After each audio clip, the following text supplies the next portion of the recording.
Cancer, c'est à votre tour. Qu'en est-il pour ce printemps? Énergie du changement, énergie de la transformation. Nous allons y regarder.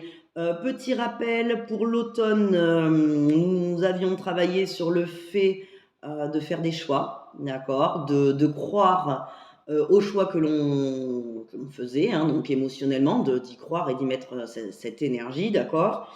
Sur l'hiver, nous étions sur plutôt le changement, d'accord, c'est-à-dire que ce changement, récupérer la capacité de discerner ce qui était bon pour nous ou pas bon pour nous, ce qui donc du coup nous permet de choisir pour nous, hein, sans dire que c'est bien ou mal. On dit juste que c'est bon pour nous ou c'est pas bon pour nous. Et là, on va aller voir ce qu'il en est pour le printemps.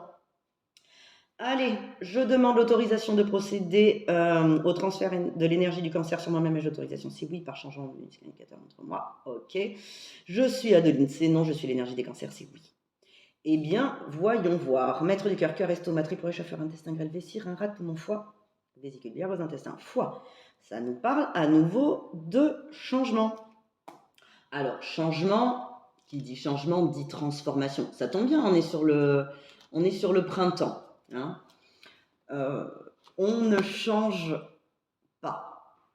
C'est juste ce petit rappel. On devient la personne qu'il y a en dessous ses blessures, en dessous ses masques, en dessous, voilà, en dessous, en dessous. Donc, qu'est-ce qui nous empêche de devenir? C'est bien ça que ça nous dirait. Allez, on va aller voir dans quel domaine. Physique, éducation, relations, ok. Émotion, spirituelle, matérielle, ok. 1, 2, ok. La phrase ici, c'est « je m'adapte au changement des autres », c'est non. Bon, on va aller voir en quoi. Parce que je dirais que, bon, on est toujours dans la sphère du changement, hein, comme l'hiver dernier, mais que, je sais pas, comme si la réponse n'était pas celle qui était attendue.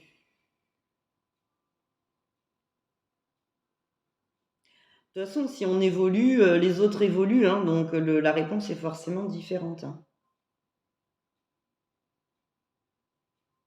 Alors, il se peut que nous ayons changé certaines choses sur l'hiver, que donc la réponse du relationnel soit différente, mais qu'on ait des difficultés à se réadapter à cette nouvelle réponse, finalement. C'est fort possible. On va aller voir. Y a-t-il un autosabotage? Oui. Je veux mener une vie heureuse? Oui. Je veux mener une vie misérable? Non. Très bien. Je mérite une vie heureuse? Oui. Je mérite une vie misérable? Oui. Donc, il y a souvent hein, des autosabotages, hein, on ne va pas se blâmer pour ça. Ici, c'est un conflit au mérite, sur ce que l'on mérite ou non.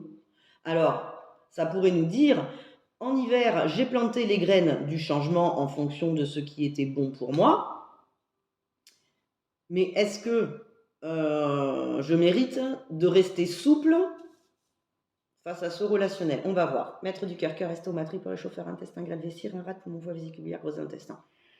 Ouais, là, ça nous parle d'acceptation des choses, en fait.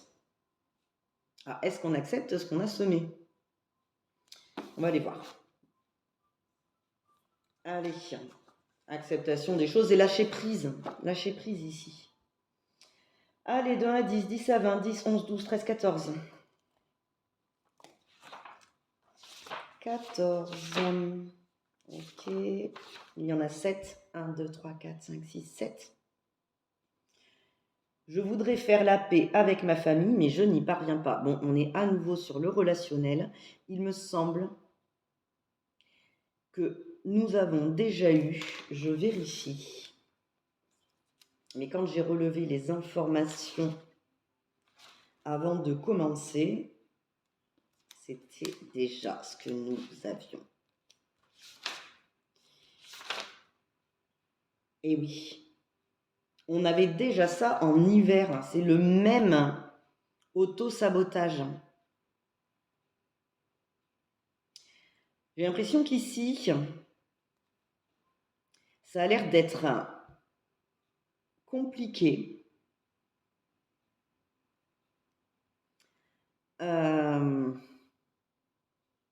d'accepter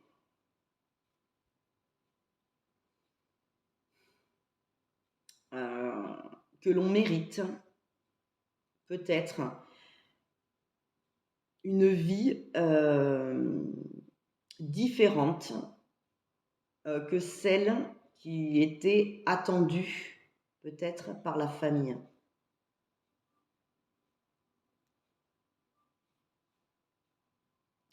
Parce que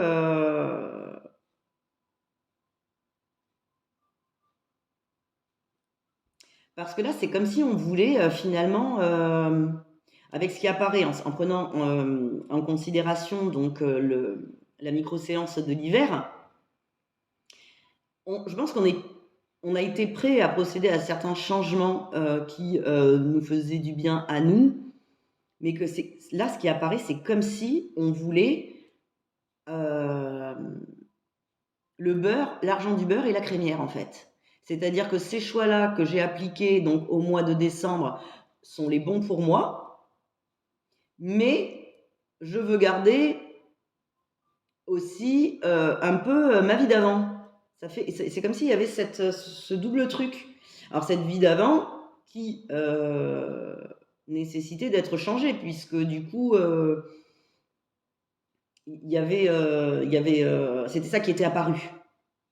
Hein. Bon,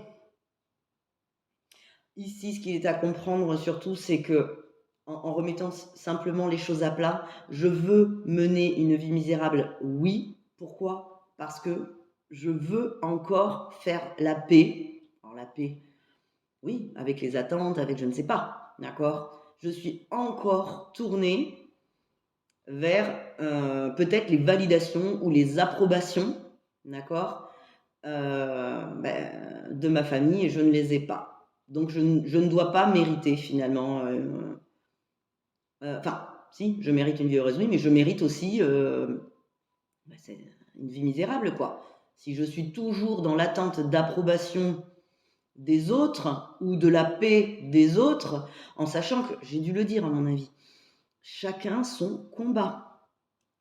À savoir que les personnes qui n'ont pas, admettons, réalisé leurs rêves, ne vont jamais, elles ne peuvent pas, c'est pas qu'elles ne veulent pas, c'est qu'elles ne peuvent pas nous encourager à réaliser les nôtres. D'accord? Les personnes qui se sont contraintes dans leur vie ben, vont nous encourager à le faire parce que eux l'ont fait. Donc ici, il y a cette notion de paix. Si dans notre famille, alors ici la famille, ça peut aussi être la famille un plus grand, dans un plus grand registre, à savoir la famille d'humains aussi, d'accord, la famille d'amis, mais que c'est à chacun de trouver sa paix à l'intérieur de soi, d'accord? Et si on reste sur quelque chose de familial, ce ne sont pas les enfants qui doivent réaliser le rêve de leurs parents, d'accord? Parce que là, globalement, on ne s'y retrouve pas. Si, en tant qu'enfant, on réalise le rêve de notre parent pour être en paix avec lui, ben, le résultat, il est que je mérite une vie misérable, oui, puisqu'on ne réalise pas sa propre paix, on réalise la paix d'un autre. Et que, de toute manière, ça marche pas, d'accord? On ne peut pas... le parent, même si son enfant réalise son rêve, c'est pas comme si lui l'avait vécu. De toute manière, c'est pas OK. Hein. Ouais. Peut-être que, oui,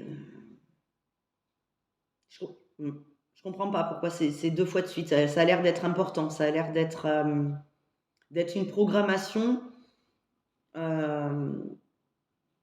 assez lourde. Si elle ressort 2 fois de suite, bon, c'est qu'elle n'a pas été digérée la première fois, bien évidemment, mais c'est qu'elle est quand même lourde de sens. À savoir quelle a été, j'ai envie de dire, la question qu'on peut se poser, c'est quel a été notre rôle dans cette famille. Quel est, parce que là, a priori, ben, notre paix et notre vie, elle est devant nous, elle n'est pas derrière. D'accord? Donc, faire la paix avec ce qui a été, c'est demain qu'on peut la construire, cette paix, éventuellement. D'accord? C'est pas revenir en arrière où on ne pourra pas changer ce qui s'est passé de toute manière. Donc, soit on était dans un rôle euh, pacifique, hein, pacificateur, je ne sais pas si ça se dit, mais et ça n'a pas marché. Et dans ces cas-là, on mériterait d'avoir cette vie d'échec. Mais là, accepter, en fait, voilà, le gros intestin, il nous dit, acceptons les choses telles qu'elles sont, d'accord? Acceptons que c'est comme ça et que si c'est comme ça, c'est fatalement juste. Nous ne sommes pas Dieu, d'accord? Nous ne sommes juste que nous et on n'a pas de pouvoir sur les choses que nous ne pouvons pas changer, d'accord? Donc les choses, elles sont comme elles sont ici et que bah, on les accepte et on fait avec. On fait avec. On sait pas de notre ressort, d'accord? Ici, c'est pas de notre ressort et que si les gens, bah, d'ailleurs, je m'adapte au changement des autres. Oui, je suis en souplesse, d'accord? C'est-à-dire que je peux changer pour m'y retrouver moi aussi. Bien évidemment, je peux devenir une meilleure version de moi. Hein, j'ai pas à rester le même. Non, d'ailleurs, on ne va pas rester enfant toute notre vie. Le but, justement, c'est qu'on puisse gagner en maturité, qu'on puisse oui, faire au mieux, en fait, créer cette vie qui nous rend exclusivement heureux. Bon, on va aller voir quel est le sentiment parasite. Corps. Non, choix. Bon, j'ai le choix. Non. D'accord. Bon. Ici, en effet, puisqu'il y a le gros intestin juste avant qui est apparu 2 fois avec cette même phrase, il s'avère que il y a des domaines dans lesquels on n'a pas le choix. D'accord? Quand il pleut, on n'a pas le choix de la météo. Quand les autres ne veulent pas faire la paix, on n'a pas le choix. Quand on est face à quelqu'un qui n'a pas les capacités, par exemple, intellectuelles de comprendre, on n'a pas le choix. D'accord? C'est un fait. Si la personne en face de nous ne veut pas comprendre, c'est comme ça, on n'a pas le choix. Si on est face à une personne qui n'est pas bien à l'intérieur d'elle, de toute manière, on n'a pas le choix. C'est pas le but, nous, d'être mal pour la rendre meilleure. Ça ne marchera pas. D'accord? Donc, il y a au moins la moitié des choses qu'on ne peut pas changer, mais c'est pas pour autant que nous n'avons pas le choix dans le non-choix. Quand il pleut, c'est pas parce qu'on n'a pas le choix de la météo qu'on reste sous la pluie. Ouais. Si ça serait le cas, si c'était le cas, pardon, on enregistrerait en nous qu'on mérite cette vie misérable. D'accord? Non, quand il pleut, on a le choix de ce que l'on fait. D'accord? Soit on va chercher des escargots, soit on va au cinéma, soit peu importe ce qu'on fait. Mais on a le choix, on a quand même ce pouvoir personnel de ce que l'on fait. Quand on est face à quelqu'un qui ne veut pas comprendre ou qui ne veut pas la paix ou qui n'est pas en paix avec lui-même, c'est pas qu'on n'a pas le choix de tolérer ça et de s'éteindre à petit feu aux côtés de ces personnes-là. Si on a le choix de ce qu'on en fait, à savoir que si il n'y a pas de guerre, si on est un seul guerrier. Donc on a le choix de ne pas mener cette guerre, d'accord? Aussi, on a le choix d'être soi. Hein. Ici, ça nous parle de libre arbitre, ça nous parle du contrat que l'on a avec nous-mêmes. Le fait d'exister, d'accord? Le fait d'être soi. Et ce que l'on ne peut pas changer, on a le choix de le laisser pour ce qu'il est. C'est ça le gros intestin. En plus, il y avait marqué je voudrais faire la paix avec ma famille, je n'y arrive pas. Bon, c'est pas une question de valeur personnelle, c'est pas une question de ça. C'est qu'à un moment donné, si on n'a pas le pouvoir de changer quelque chose, ben c'est que c'est peut-être pas à nous de le faire. C'est ça, accepter les choses pour ce qu'elle est, c'est que ben, je ne peux pas changer la météo, je ne peux pas changer le QI d'une autre personne, je ne peux pas changer la compréhension. c'est pas le moment juste pour que cette personne la comprenne ou qu'elle soit en paix, c'est à elle ou à eux ou aux autres de s'accorder leur propre paix. Visiblement, si je n'ai pas le choix, si je ne peux rien y faire, eh bien, je fais au moins le choix du moi, hein, de ce que j'en fais de cette situation-là. Bon, qu'est-ce qui vient corriger ça? Corps génétique, émotion. 1, 2, 3, 4, 5, 6, 7, 8, 9. 8, 9. Ah oui. Bon, on est quand même sur quelque chose de assez douloureux, je pense, hein. Parce que là, ça nous parle d'une stratégie qui est mise, un comportement, une stratégie, qui est mis face à de la douleur, hein. C'est un comportement face à la douleur, c'est un comportement qui est donc progressif, qui fait que on souffre de plus en plus et qu'on réadapte notre comportement constamment. Enfin, il y a 15 phases, 15 paliers. Pour le coup, alors on dit progressif, mais progressif dans la souffrance, donc dégressif dans le bonheur. On va aller voir lequel, il y en a 15, hein, donc 1, 2, 3, 4, 5, 6, 6. Ok, tout à fait logique. Bon, ici, c'est un retrait de la vie active. C'est-à-dire, pour pas souffrir davantage, de ne pas m'y retrouver, ou le fait que la famille ne soit pas en paix, ou que si tout le monde n'est pas en paix autour de moi, ou totalement bien, je ne m'accorde pas de le faire.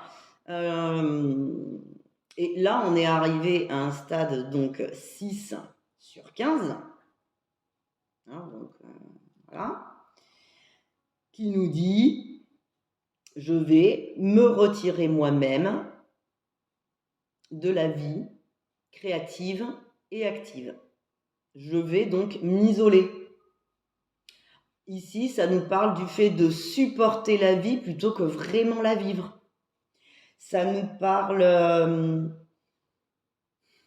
du sentiment, ça c'est le mal de vivre, hein, qui est associé à ça, d'être un peu abusé, d'être un peu manipulé, d'avoir été un peu leurré, alors par la vie, par les autres, ça peut être par la famille, hein, qui nous ont fait croire que la vie était belle, qu'on pouvait tous s'y retrouver, mais que si eux s'y retrouvent pas, là, même au niveau de la famille, c'est-à-dire que si mes parents ne sont pas heureux, avec une loyauté inconsciente, je ne peux pas l'être moi, je ne peux pas être plus heureux ou plus épanoui que mes parents, alors qu'au final, on est d'égal à égal, hein, et que personnellement, moi, le bonheur des gens que j'aime m'apporte du bonheur. Mais bon. Ici, le conseil pour arrêter de sombrer dans la douleur, puisque après le comportement 6, vous l'aurez compris, il y a le comportement 7 et le 8. Hein, donc le 7 de mémoire, oui, j'y suis bien, c'est la crise. Hein, c'est-à-dire le fait de péter un plomb, hein, de perdre un peu le contrôle. Hein, donc ça peut être la crise de panique, d'hystérie, de jalousie, de colère. Voilà, c'est le fait que c'est la cocotte minute.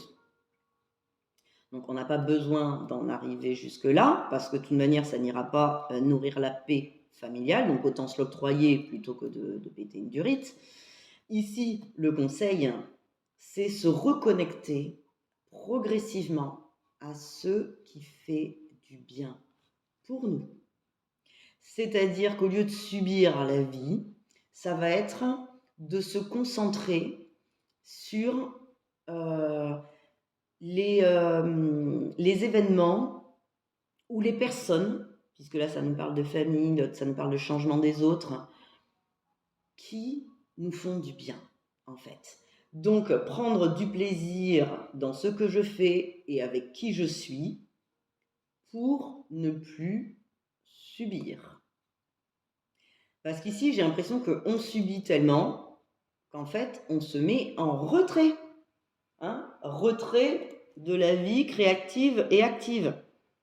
Alors, il y a un petit parallèle avec la sexualité, dans le sens où la sexualité, c'est le plaisir par excellence. D'accord? Donc, si ça parle à certaines personnes, parce que si c'est là et que c'est dans les protocoles, c'est que forcément c'est associé, ça pourrait nous dire je me retire aussi d'une vie de plaisir, d'accord? Je subis le plaisir, je subis ce qui est censé être plaisir, au lieu que ça me fasse plaisir. Donc je vais subir, par exemple, je vais subir les changements des autres sans pour autant prendre plaisir et prendre la vague du changement des autres et voir quel plaisir ça me fait. Là, c'est comme si il y avait, puisque le foie apparaît donc en hiver et au printemps, quelque chose de verrouillé en nous sur le fait que je stabilise bien, je verrouille le truc, et le fait que ça change ou que les choses évoluent finalement, parce que les changements, c'est toujours de l'évolution, eh bien, c'est contraignant. Donc je me retire, hein, ouais, je me retire, retrait quoi. Alors qu'en fait, la vie n'est qu'évolution. Donc ça va être se reconnecter petit à petit, réapprivoiser le plaisir.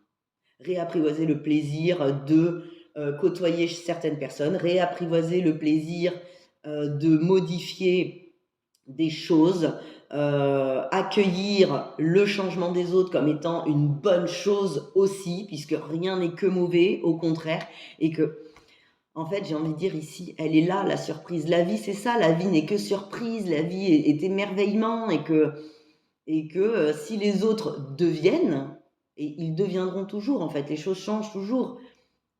Les cycles passent, les saisons passent, c'est pour le bien-être commun, hein, c'est le but de la vie, c'est la vie. Donc, on n'a pas à se retirer, mais plus à se concentrer sur ce qui nous fait du bien. Donc, le conseil ici, c'est je choisis, puisque c'est la phrase qui est associée, de rendre la vie de plus en plus agréable. On n'a pas à se... oui. En même temps, j'ai envie de dire, c'est pas étonnant qu'on se soit retiré, puisque globalement, il y avait une pression là, une pression familiale ou groupale, hein, c'était pas la paix, d'accord? C'était plutôt contraignant. Bon, c'est pas parce que précédemment, donc dans la famille ou groupe d'amis, peu importe, ou dans le job, c'était contraignant, qu'il nous faille nous couper de tout. Au contraire, concentrons-nous sur ce qui nous fait du bien. La vie n'est pas contrainte, brimade, douleur, souffrance. Au contraire, hein. Ok, je choisis de rendre la vie à nouveau agréable. Oui, très bien. Donc c'était la phrase. J'ai le choix. Oui. Je mérite une vie heureuse. Oui. Je mérite une vie misérable. Non. Je m'adapte au changement ou évolution des autres. Oui. Parfait. Bon, allez, objectif en été. On revient pas dessus. Hein? Allez, on s'y met, c'est important. Si ça revient, c'est que c'est important. D'accord? C'est pour vous. C'est pour refuser une vie de merde. Bon courage. À bientôt. Au revoir.